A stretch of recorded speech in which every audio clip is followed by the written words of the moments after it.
नमस्कार। तो आज हम लोग सॉलिड स्टेट में आयनिक क्रिस्टल्स इन वीडियो के अंतर्गत हम देख रहे हैं। तो हम लोग आज 14th पार्ट देखेंगे, सॉलिड स्टेट का ही 14th पार्ट, जिसमें आयनिक क्रिस्टल्स के बारे में बात कर रहे हैं। तो हम आयनिक क्रिस्टल्स में अगर आप देखें तो वहाँ जो धनायन ऋणायन का रेशियो था उस बेस पर हमने 3 टाइप में क्लासीफाई किया था। एक था ए बी टाइप का। ए बी टाइप का मतलब धनायन ऋणायन का जो अनुपात है वो 1:1 है, ए बी टाइप का। दूसरा है AB2 या A2B, AB2 कह दीजिए, और तीसरा पार्ट जो हो जाएगा A2B। तो उन दोनों को एक साथ हम डिस्कस कर रहे हैं, AB2 और या A2B। इसका मतलब है कि धनायन और ऋणायन में जो अनुपात है वो 1:2 का है, और यहाँ जो मतलब है उसका है मीन्स A2B का मतलब हो गया धनायन ऋणायन में 2:1 का अनुपात है। जो स्टोइकियोमेट्री रेशियो आएगा AB2 का मतलब हो जाएगा कि A/B, मतलब धनायन और ऋणायन का जो रेशियो है 1:2 का है, और A2B का मतलब हो गया यहाँ जो रेशियो है वो 2:1 का है। क्लियर? तो हाँ, ये स्टोइकियोमेट्री रेशियो है, संख्या है, मतलब उस क्रिस्टल्स में जिसमें एक धनायन और 2 ऋणायन है, और यहाँ 2 धनायन है और एक ऋणायन है। क्लियर? तो उसी के बेस पर 2 स्ट्रक्चर्स हम डिस्कस करेंगे, एक फ्लोराइड संरचना और एक एंटी फ्लोराइड संरचना। तो ये है फ्लोराइड स्ट्रक्चर्स। फ्लोराइड स्ट्रक्चर्स में हम जो एग्जांपल ले रहे हैं बेसिक, जैसे आयनिक ठोसों में अगर आप बात करेंगे तो वहाँ कोई जो जनरल एग्जांपल होता है उसी के बेस पर उस क्रिस्टल का नाम भी रख दिया गया है। जैसे NaCl, जिसमें हम FCC स्ट्रक्चर जब देखते हैं तो फेस सेंटर्ड क्यूबिक स्ट्रक्चर में आप देखें तो वहाँ नाम उसी मेन आयनिक कंपाउंड के बेस पर रख दिया गया, जैसे रॉक सॉल्ट स्ट्रक्चर अर्थात सोडियम क्लोराइड संरचना। ठीक है। दूसरा caesium chloride structure, wurtzite, zinc blende. तो जो उसमें बेसिक आयनिक कंपाउंड होता है उसी के नाम के आधार पर ही उस क्रिस्टल का भी नाम रख दिया गया है। वैसे ही ये AB2 और A2B जो आयनिक फॉर्म है उसमें AB2 टाइप का जो आयनिक क्रिस्टल हम ले रहे हैं, जिसमें धनायन और ऋणायन की त्रिज्याओं का अनुपात 1:2 है। तो उसमें जो बेसिक मिनरल है, जो हम खनिज ले रहे हैं, वो है फ्लोराइड खनिज। ठीक है। तो फ्लोराइड मिनरल है, और उसी की एग्जाम्पल के बेस पर इस स्ट्रक्चर को भी हम डिफाइन करेंगे। तो एग्जाम्पल्स क्या है? फ्लोराइड मतलब कैल्शियम फ्लोराइड, कैल्शियम फ्लोराइड, डा बोल रहे हैं यहाँ पर फ्लोराइड, ये फ्लोराइड जैसे द मिनरल, ये खनिज है ये। तो कैल्शियम फ्लोराइड के आधार पर अब इसका क्यूबिक स्ट्रक्चर देखो कैसे होता है, ये कैसे बनेगा। यहाँ पर जो Ca2+ आयन ये धनायन है और F- आयन ऋणायन है। तो जो व्यवस्था है Ca2+ आयन की, वो कॉर्नर्स पे है और फेस के सेंटर पे है। ध्यान रखिएगा, 2 जगहों पे है, कॉर्नर पे और फेस के सेंटर पर। एक तो कॉर्नर पे, मतलब कॉर्नर पे 8 कॉर्नर है, 8 कॉर्नर पे भी रहेगा ये Ca2+ आयन, और F जो फेस सेंटर्ड है, फेस का सेंटर, वहाँ पर भी Ca2+ आयन रहेगा। क्लियर है ना? वो टेट्राहेड्रल वाइड्स पे है।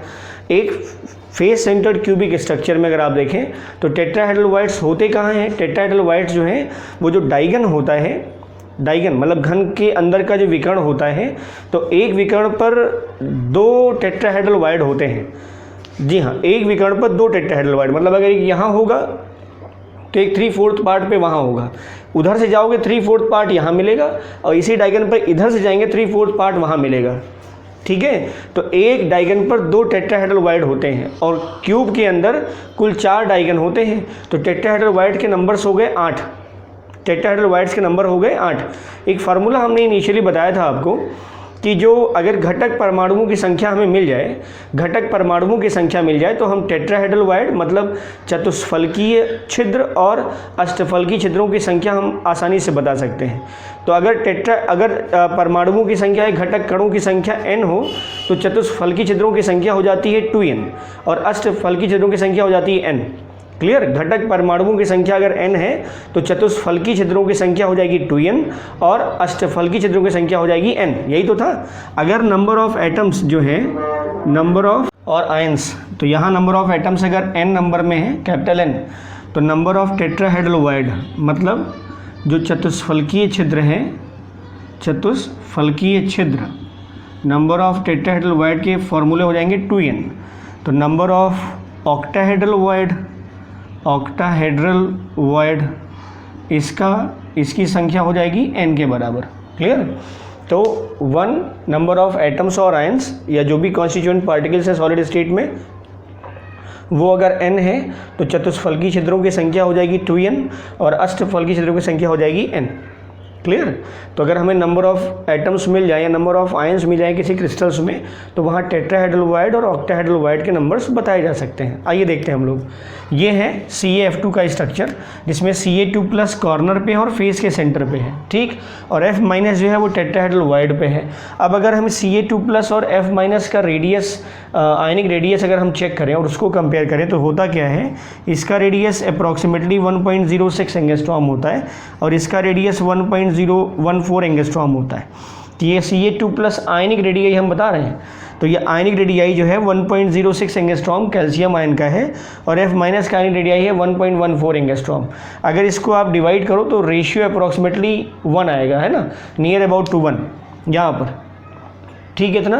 तो इसमें अगर 1 आ रहा है तो कोऑर्डिनेशन नंबर, तो कोऑर्डिनेशन नंबर के लिए आपको थोड़ा चेंज करना पड़ेगा। वहाँ देखें तो कोऑर्डिनेशन नंबर अगर 1 के करीब आ रहा है तो कोऑर्डिनेशन नंबर हो जाता है 88, मतलब जो सीजियम क्लोराइड स्ट्रक्चर होता है उस तरह से, है ना। यहाँ पर क्या है, यहाँ पर अरेंजमेंट देखने के बाद समझ में आएगी बात कि उनमें जो कोऑर्डिनेशन नंबर है Ca2+ का और F- का कहाँ है, कितना है और कैसे हम कैलकुलेट करेंगे, ठीक। आओ देखते हैं। Ca2+ को कॉर्नर पे सेट करते हैं हम, ठीक है। तो ये हम लगा दे रहे हैं Ca2+, ये Ca2+ कॉर्नर पे है, ठीक। ये ध्यान रखिएगा ये स्फीयर कॉम्पैक्ट है, सघन संरचना है, वो दिखा रहे हैं हम। ये Ca2+ आयन है, ये Ca2+ आयन है, ये Ca2+ सॉरी, ये Ca2+, सारे के सारे Ca2+ आयन है। क्लियर? ये कॉर्नर्स पे हो गए। फेस के बीच में जो फेस का सेंटर है ना, ये जो फलक है, 6 फलक है, उस फेस के सेंटर पे भी Ca2+ आयन है। मतलब यहाँ पर भी Ca2+ आयन है, यहाँ पर भी Ca2+ आयन, यहाँ पर भी Ca2+ आयन, यहाँ पर भी, यहाँ पर भी, और ये सामने वाला हम फेस ले रहे हैं, अभी सामने वाला फेस हम ले रहे हैं तो यहाँ पर भी Ca2+ आयन है। और अगर हम बैक साइड का फेस ले रहे हैं तो यहाँ पर भी Ca2+ आयन है ना, थोड़ा सा सघन हो गया है ना। तो ये Ca2+ आयन की व्यवस्था है। नंबर्स अगर हम काउंट कर लें, केवल नंबर्स, हम क्यूब में नंबर नहीं, केवल नंबर्स बता रहे हैं। तो 1 2 3 4 5 6 7 8 ये कॉर्नर पे हो गए और 6 फेसेस पे, तो कुल हो गए 14 Ca2+ ion. Clear? 14 Ca2+ ion. अब इनका हम जो स्ट्रक्चर है और कितना कंट्रीब्यूशन होगा एक क्यूब में, एक जो घनी संरचना उसमें इसका कितना भाग आएगा वो हम लोग देखेंगे। क्लियर? अब इसमें जो वाइड का प्लेस है, वाइड कहाँ कहाँ होगा, तो वाइड चार डायगन होते हैं, 4 डायगन हैं, तो उसमें अगर आप देखेंगे तो वहाँ नंबर्स के हिसाब से भी देख लें, हम दिखा देते हैं आपको। ये सब Ca2+ आयन की व्यवस्था थी, हम इसको हटा दे रहे हैं, ठीक। अब फेस वाले हमने हटाए हैं, केवल वहाँ पर हैं बट अभी हमने हटा दिए हैं। अब अगर आप नंबर्स यहाँ देख लें, जैसे मान लीजिए हम ये A है, B C D और इसके पीछे वाले ले लेते हैं P Q R और S। अब अगर आप डायगन देखें कौन सा कहाँ से जाएगा, तो A के सामने वाला जो डायगन होगा कौन सा होगा, A के सामने वाला R होगा, R। जैसे इस फेस पे जो है इस तरह जो बना हुआ है स्ट्रक्चर, उसमें A के सामने वाला जो कॉर्नर होगा अंदर की तरफ, A के अंदर की तरफ से जो कॉर्नर होगा वो R होगा, ठीक। P के सामने वाला कॉर्नर कौन सा होगा, C होगा। B के सामने वाला कॉर्नर S होगा और Q के सामने वाला कॉर्नर D। इसमें अगर देखो जो अरेंजमेंट हम दिखाना चाहते हैं, जो Ca2+ आयन F- का है कहाँ कहाँ, तो ध्यान रखिएगा 8 कॉर्नर पे Ca2+ और फेस के सेंटर में भी Ca2+, ठीक। हम F- का अरेंजमेंट दिखा रहे हैं। अब देखो जरा, यहाँ पर एक है Ca2+, ये Ca2+ है, ठीक। 8 कॉर्नर पे भी है लेकिन हम नहीं दिखा रहे हैं उसे। फेस के सेंटर वाला Ca2+, इस फेस के सेंटर वाला Ca2+। क्लियर? मतलब ये जो आप ये क्यूब है, इसके एक कॉर्नर को ले लिया हमने Ca2+, लेफ्ट साइड वाला जो फेस है उसके बीच वाला फेस का Ca2+ और जो बॉटम साइड का प्लेन है, फेस है, उसके बीच वाला Ca2+। क्लियर? ये वाला कॉर्नर बहुत पीछे है बेटा, हम घन के अंदर अगर जाएंगे तो ये कॉर्नर हमें पीछे की तरफ मिलेगा, समझ रहे हैं आप। इस कॉर्नर के जस्ट बगल वाला फेस ये है और इस कॉर्नर जस्ट बगल वाला फेस ये है। तो एक इस तरह से लेफ्ट साइड होगा और एक बॉटम साइड पर होगा तो उसके फेस का Ca2+, इसके फेस का Ca2+, क्लियर। और एक जो सामने वाला फेस है उसका Ca2+, उसका Ca2+, तो ये है Ca2+, ये सामने वाला Ca2+, क्लियर। एक Ca2+ left side, bottom side का सेंटर, फेस का सेंटर, और जो फ्रंट साइड का फेस है वो, क्लियर। और उसके अंदर वाला, मतलब अगर हम, जैसे ये हम बाहर से देख रहे हैं ना, इस क्यूब के अगर हम अंदर जाएं, इस क्यूब के अंदर अगर हम जाएं तो हम ऐसे समझ रहे हैं वो कॉर्नर है, ठीक, वो कॉर्नर है। तो लेफ्ट साइड वाला जो फेस आएगा उसका सेंटर ये है, जो इस कॉर्नर के सामने वाला होगा ये इधर वाला फेस आएगा, सामने वाला, इसका सेंटर। और जहां हम नीचे खड़े हैं उसके बेस पे भी, जो बेस है उसका जो बीच वाला Ca2+ आयन है वो। तो आप देखो जरा, यहाँ पर एक कॉर्नर वो है, एक Ca2+ आयन इधर, एक Ca2+ आयन इधर, एक नीचे Ca2+ आयन। अब अगर हम यहाँ 1 2 3 और ये 4, तो टेट्राहेड्रल वाइड मिलेगा। मतलब अगर हम इनको मिला दें अगर हम, ये देखो, अगर इसको हम मिला दें तो एक टेट्राहेड्रल वाइड बन जाएगा, टेट्राहेड्रल वाइड बन जाएगा। अच्छा, ऐसे ही वाइड इस कॉर्नर के सापेक्ष यहाँ बनता है। तो ये जो त्रिकोण ये होगा, ये तो 4 टेट्राहेड्रल वाइड बना। तो ये जो ये जो पॉइंट है यहाँ पर, ये जो सेंटर होता है इसका, यहीं पर है आपका F- आयन, यहाँ पर है F- आयन, क्लियर। और इसी डायगन पर यहाँ देखेंगे तो यहाँ एक F- आयन आएगा। समझ में आई बात। तो एक डायगन पर कितने F-, 2 F-, क्यों? क्योंकि टोटल टेट्राहेड्रल वाइड्स के नंबर हो गए एक डायगन पर 2, तो F- एक यहाँ है और एक F- यहाँ है, ठीक।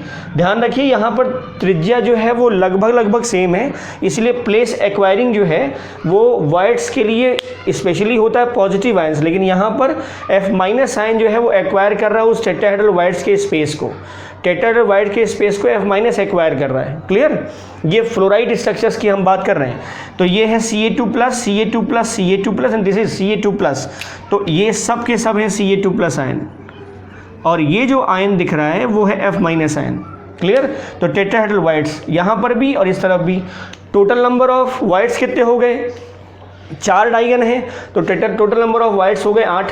तो यहाँ पर F- भी कितने होंगे? 8। अब कैलकुलेट कर लो, देखो तो Ca2+ आयनों की कुल संख्या,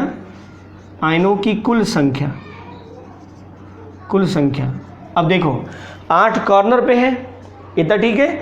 8 कॉर्नर पे अगर है तो यहाँ क्या हो जाएगा? 1/8 × 8, क्योंकि हर कॉर्नर पे जो हमें पार्ट मिलता है वो 1/8 मिलता है, 1/8 भाग होता है। और हर फेस के बीच में भी बताया था आपको Ca2+, तो इन 1/2 × 6, तो हो गया 1 + 3 = 4 Ca2+ आयन, ठीक। और इसी के बेस पे भी आप निकाल सकते हो, कि टेट्राहेड्रल वाइड्स, यहाँ घटक जो आयन आया है वो आया है 4, तो टेट्राहेड्रल वाइड की संख्या कितनी हो जाएगी? 8। घटक आयन आया है 4, तो टेट्राहेड्रल वाइड्स की संख्या हो जाएगी 8। और बस, तो F- आयनों की कुल संख्या, तो यहीं से निकाल सकते हो, 8 आएगा, ठीक। 8 F-, कितने आएंगे? 8 F-, क्लियर इतना। अब इसका कोऑर्डिनेशन नंबर देख लो जरा, इसका कोऑर्डिनेशन नंबर थोड़ा सा ये अलग है। हम यहाँ एक फिगर भी दिखा रहे हैं बगल में, इस साइड फिगर भी देख रहे हैं आप, तो उसमें अगर आप देखेंगे तो वहाँ एक Ca2+ के रेस्पेक्ट में 8 F- आयन मिलेंगे। अभी बता देते हैं कैसे। एक Ca2+ के रेस्पेक्ट में 8 F- आयन मिलेंगे और एक F- के रेस्पेक्ट में 4 Ca2+ आयन मिलेंगे, क्लियर है। अच्छा, Ca2+ आयन के रेस्पेक्ट में F- तो दिख रहा होगा ना, ये 1 2 3 4 F- को कितने लोग घेरे हुए हैं? कितने Ca2+ आयन है? 1 2 3 4, ठीक। आयनिक क्रिस्टल्स में किसी एक आयन के सापेक्ष निकटतम जो विपरीत आवेशित आयनों की संख्या होती है वही उसकी समन्वयन संख्या या उपसह संयोजन संख्या या कोऑर्डिनेशन नंबर कहलाता है। किसी एक आयन के सापेक्ष विपरीत दूसरे आयन जो उसको कवर किए हुए या उसके स्फीयर को टच कर रहे हो, तो F- के लिए कोऑर्डिनेशन नंबर 1 2 3 4 आएगा, ठीक। और Ca2+ के लिए 8 आएगा। कैसे? देखो, F- की उपसह संयोजन संख्या किसके सापेक्ष? Ca2+ के सापेक्ष, तो विद रिस्पेक्ट टू Ca2+ कितना आएगा 4, ये F माइनस 1 2 3 4 Ca2+ है।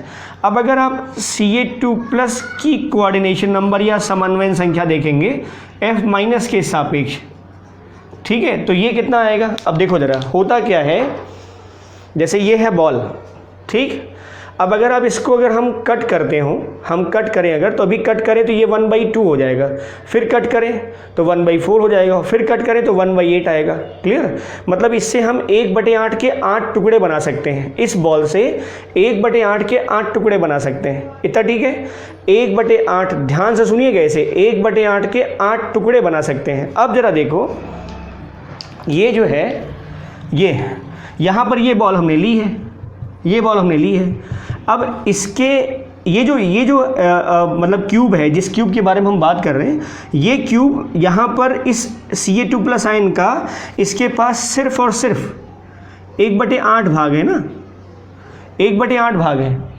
अच्छा, इस क्यूब का इसके सामने कितने F माइनस हैं, एक ही तो है, इसके सामने एक है, और इस क्यूब के इस कॉर्नर पे सिर्फ 1/8 भाग आया है, तो 7/8 भाग 8 7 अलग अलग क्यूब में गया होगा।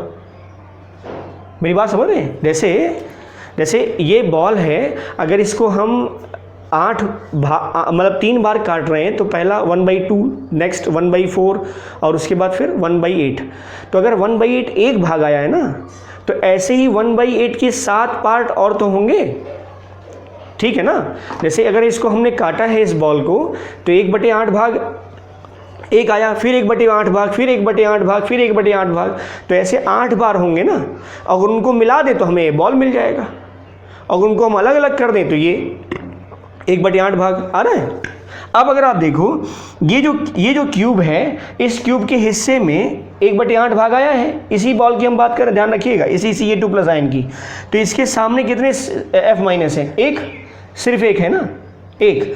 अच्छा, अब इधर देखो कि इसके इधर भी तो एक क्यूब होगा, यहाँ भी एक क्यूब होगा, और अगर यहाँ क्यूब होगा तो उसका जो F माइनस आएगा, इस क्यूब का जो F माइनस आएगा वो यहाँ होगा ये इस तरफ। ऐसे ही जो सामने होगा, मतलब एक फेस इधर भी है, फिर इसके बगल में भी होगा, नीचे भी होगा, हम केवल इसी की बात कर रहे हैं। तो अगर आप देखें तो एक बॉल के रेस्पेक्ट में कुल 8 क्यूब एक साथ बन सकते हैं, 8 क्यूब बन सकते हैं, और हर क्यूब के इस कॉर्नर पे जो इस बॉल से अटैच होगा, वहाँ 1/8 भाग आएगा इस Ca2+ आयन का आएगा, और हर Ca2+ आयन, मतलब उस Ca2+ के 1/8 भाग के साथ एक F माइनस अटैच है। कितने अटैच हैं, एक F माइनस अटैच है। तो टोटल Ca2+ आयन तो कितने हो गए, 8 F माइनस। समझ में आई बात, 8 F माइनस ये है। तो यहाँ पर Ca2+ आयन की कोऑर्डिनेशन नंबर F माइनस के सापेक्ष कितनी हो गई, 8। तो F माइनस की कोऑर्डिनेशन नंबर Ca2+ के सापेक्ष, तो वो तो एक ही क्यूब में दिख जाएगा हमें। इसकी कोऑर्डिनेशन नंबर 1 2 3 और 1 4, क्लियर। लेकिन अगर हम पूरे Ca2+ आयन के सापेक्ष की बात करें, तो वहाँ पर हमें 8 Ca2+ 8 F माइनस आयन मिलेंगे, तो कोऑर्डिनेशन नंबर हो जाएगा 8, किसके सापेक्ष, F माइनस के सापेक्ष। ठीक है, इतना ठीक। आई होप बात समझ में आ गई होगी आपको। हम थोड़ा सा एक छोटा सा फिगर और दिखा देते हैं आपको। ये है जो बॉल है, मतलब हमारा Ca2+ आयन है ये, ठीक, और इसका 4 पार्ट हम दिखा पा रहे हैं। 4 पार्ट इसके इस साइड मान लीजिए आप, ठीक है, 4 पार्ट ये दिख रहा है, 4 पार्ट इसके सामने हो जाएगा। तो ये जो पार्ट है, इतना जो पार्ट है वो 1/8 है, ये एक क्यूब बनाएगा, ये दूसरा क्यूब, तीसरा क्यूब, चौथा क्यूब, और जो 4 शेष है वो 4 और क्यूब बनेंगे। तो एक बॉल से एक कॉर्नर के रेस्पेक्ट में कुल 8 क्यूब बनते हैं हमेशा। और उसमें आप देखें तो ये Ca2+ आयन, तो एक ही Ca2+ आयन है ना, लेकिन ये अटैच कितने F माइनस से, ये 1 2 3 4, ये इस क्यूब का हिस्सा होगा, मतलब ये इस क्यूब का हिस्सा होगा। This is the part of another cube, this is the part of another cube, this is the part of another cube, and this is also the part of another cube। ठीक, तो ये जो cube का part होगा ये ऐसे देख सकते हैं आप। तो वहाँ देखें तो एक F माइनस यहाँ मिलेगा, सेम कंडीशन यहाँ पर भी ऐसे देखो, ये है, तो इसमें भी इस Ca2+ के रेस्पेक्ट में एक F-, यहाँ पर भी वैसे ही आएगा, ऐसे ही यहाँ इस केस में भी देखो,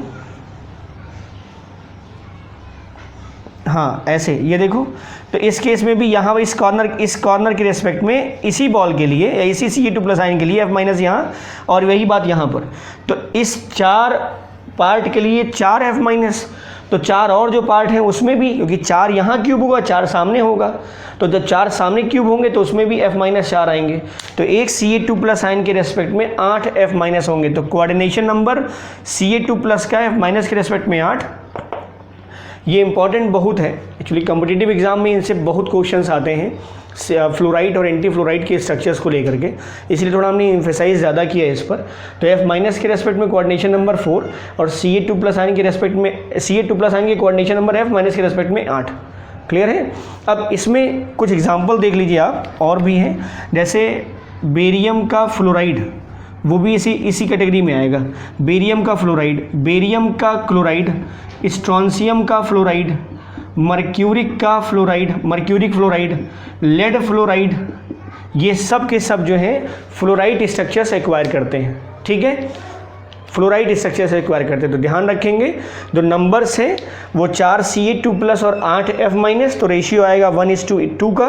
रेशियो कितना आएगा? 1:2। CaF2 है ना, तो रेशियो आएगा 1:2 का। Ca2+ 4 और F- 8, तो 1:2 सिंपल रेशियो। जैसे ये Ca2+ और F-, तो ये 4 हो गया, ये 8 हो गया, तो 1:2 का रेशियो आ गया। क्लियर है। तो अगला पार्ट जो है वो सिंपल एंटी फ्लोराइड है, नाम से ही लग रहा है, फ्लोराइड का जस्ट उल्टा, फ्लोराइड का जस्ट उल्टा। ठीक है, रेशियो वहाँ 1:2 था, यहाँ 2:1। तो एग्जाम्पल ले रहे हैं इस केस में सोडियम ऑक्साइड Na2O। क्लियर। नहीं, इसका नाम एंटी फ्लोराइड नहीं है, स्ट्रक्चर के बेस पर हमने नाम इसको रखा हुआ है एंटी फ्लोराइड, क्योंकि इसका नाम तो सिंपल सोडियम ऑक्साइड है। ठीक है, हाँ CaF2 का नाम फ्लोराइड था, वो बात सही है, लेकिन जो बेसिक स्ट्रक्चर था वो फ्लोराइड था। यहाँ पर जो उस संरचना का जस्ट एकदम अपोजिट होगा, मतलब जहाँ धनायन वहाँ ऋणायन और जहाँ ऋणायन वहाँ धनायन, सीधा सीधा है। ठीक है, जहाँ धनायन वहाँ ऋणायन और जहाँ ऋणायन वहाँ धनायन हो गया है, तो जो स्ट्रक्चर होगा वो फ्लोराइड का जस्ट अपोजिट हो गया, इसलिए स्ट्रक्चर का नाम रख दिया गया क्या? एंटी फ्लोराइड, एंटी फ्लोराइड, प्रति फ्लोराइड संरचना। ठीक, एग्जाम्पल ले रहे हैं हम सोडियम ऑक्साइड्स का, यहाँ जो धनायन है वो है Na+ और ऋणायन जो है वो O/2-, सोडियम ऑक्साइड। 2 स्टोइकियोमेट्री 2 आएगी, इसकी एक आएगी, तो रेशियो कितना है? 2:1 का, 2:1 का। यहाँ पर फॉर्मूला देखें क्या अरेंजमेंट है, तो O2- जो है कॉर्नर्स पे है और फेस के सेंटर पे है। O2- कॉर्नर पे, ये 8 कॉर्नर पर, यहाँ पर भी और यहाँ पर भी, और जो 6 फेसेज है वहाँ 6 फेसेस के बीच में भी है, तो कॉर्नर्स पे भी है और फेस सेंटर पे भी है। क्लियर। और जो Na+ है वो जितने भी टेट्राहेड्रल वाइड्स हैं वहाँ है। अभी आपने देखा टेट्राहेड्रल वाइड्स 8 होते हैं, 8 हर डायगन पर, एक डायगन पर 2 बार, तो हर डायगन पर जब 2 बार है तो वहाँ पर जो डायगन, उस डायगन का 3/4 पार्ट होगा, इस तरफ से भी और उस तरफ से भी, वहाँ पर होगा ये Na+ आयन, और 8 आएंगे यहाँ पर। क्लियर। तो इनके नंबर्स काउंट कर लो ज़रा।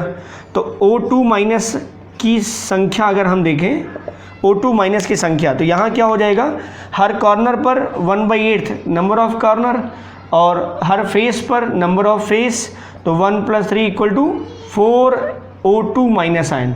अब इसी के रेस्पेक्ट में नंबर ऑफ टेट्राहेड्रल वाइड्स निकाल सकते हो। तो जैसे 4 हो गया, ये N, ये हो गया ना, यहाँ से नंबर ऑफ एटम और आयन 4, तो टेट्राहेड्रल वाइड के नंबर्स कितने हो गए? 8, ये हो गए 4, तो चतुष्फलकी छिद्रों की संख्या हो जाएगी 8।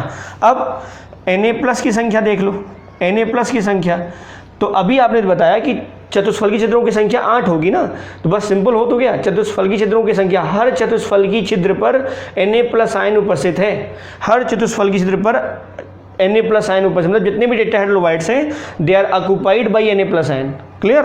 तो संख्या हो गई 8। क्लियर। अब इस Na+ और Na+ की संख्या हो गई 8 और O2- की संख्या हो गई 4। अगर टोटल यूनिट की बात करें तो पूरे इस संरचना में अगर हम देखें तो पार्ट करके दिखाया गया है, बट अगर हम एग्रीगेट कर दें, सारे आयंस के पार्ट को मिला दें इस केस में सिर्फ, तो हमें 4 Na2O मिलेंगे। कितने मिलेंगे? 4 Na2O। मतलब जो यूनिट होगी ये, तो ये है क्या? एकक सेल में एकक सेल में इकाइयों की संख्या, तो कितने अणु हो गए, कितने अणु हैं, 4 सोडियम ऑक्साइड के अणु होंगे जो कि एक FCC स्ट्रक्चर बनाएंगे, जो जिसमें संरचना जो है वो फ्लोराइड के एकदम विपरीत होगी, तो कहलाएगी एंटी फ्लोराइड स्ट्रक्चर। क्लियर। अब कोऑर्डिनेशन नंबर चेक कर लो, कोऑर्डिनेशन नंबर देखो सेम, ये O2 minus O2 minus O2 minus O2 minus O2 minus, ये पीछे वाला कॉर्नर है। इस कॉर्नर के रेस्पेक्ट में अगर हम देखें तो ये जो यहाँ से अगर डायगन खींचेंगे तो इसका 3/4 पार्ट यहाँ आएगा, हम इसको हटा देते हैं, पीछे वाले O2 को हमने हटा दिया है, ठीक, पीछे वाले O2 को हमने हटा दिया। तो अब यहाँ देखो, यहाँ आएगा Na+ आयन। अब अगर आप इस पर टेट्राहेड्रल वाइड बनाएं तो टेट्राहेड्रल वाइड मिल जाएगा। उसी टेट्राहेड्रल वाइड के बीच में जो है, ये बीच में यहाँ पर Na+ आयन रहेगा, तो ऐसे यहाँ पर भी मिलेगा, ऐसे यहाँ पर भी। क्लियर। तो यहाँ Na+ की समन्वयन संख्या O2 माइनस के सापेक्ष, किसके सापेक्ष, ध्यान रखिएगा, Na2+, ये है Na बेटा, और ये है O2 माइनस, तो Na+ की समन्वयन संख्या O2 माइनस सापेक्ष, तो इसके सापेक्ष इसकी समन्वयन संख्या 4। क्लियर। अगला O2 माइनस की समन्वयन संख्या Na+ के सापेक्ष। अब इसकी समन्वयन संख्या बता रहे थे, तो यहाँ 8 क्यूब बनेगा, इस क्यूब के अंदर एक भाग आया है, यहाँ Na+, इधर भी Na+, इधर भी Na+, इधर भी Na+, 4 बार, और 4 सामने की तरफ, 4 इधर दिख रहा है और 4 सामने की तरफ। क्लियर। क्योंकि ये स्फेयर फॉर्म में है ना, तो 4 1 2 Na+, 3 Na+, 4 Na+, 4 सामने, तो कितने हो जाएंगे, 8। तो सेम Na+ की कोऑर्डिनेशन नंबर O2 माइनस के सापेक्ष 4 और O2 minus coordination number Na+ के सापेक्ष, तो आ जाएगी ये। क्लियर। अब इसमें कुछ एग्जांपल देख लो, जैसे अब इसके उदाहरण में देख लो, सोडियम ऑक्साइड तो है ही है, लिथियम ऑक्साइड भी ले लो, पोटेशियम ऑक्साइड भी ले लो, रुबिडियम ऑक्साइड ले लो, ठीक है, रुबिडियम सल्फाइड भी ले लो, रुबिडियम, ये सब S ब्लॉक फर्स्ट के मेंबर हैं ये सब। तो lithium oxide, potassium oxide, rubidium oxide, rubidium sulphide, ये है। क्लियर। तो thank you and thank you for watching.